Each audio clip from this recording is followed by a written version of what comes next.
Ini tiền vui à?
Ih, mau ơi, sẵn mưa mùi sắt à, bỏ ra đi ơi, sẵn đầm không?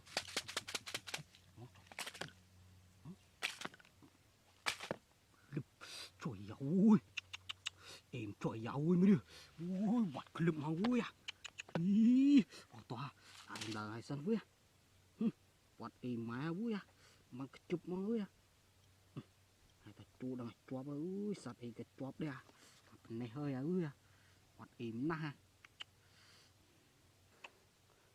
Ui, mang clip mới nha. Em mà ui, ta cho môi cho nó một clip này. Bà ơi, đặt cái này về sân ui à. Này ta cho một clip này nè. Ủa, quả ui. Cho nó ui, cao tí ui. Bà ơi. Đẹp sân ui à. Những cái hóng ui, chụp giúp à. Chỉ chậm một mưa ui à.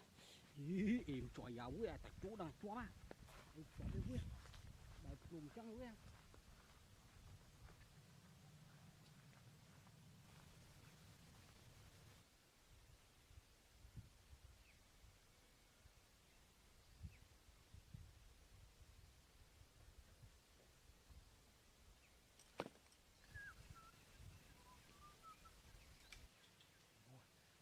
Gue, tak primo gue, mưa chuột ra.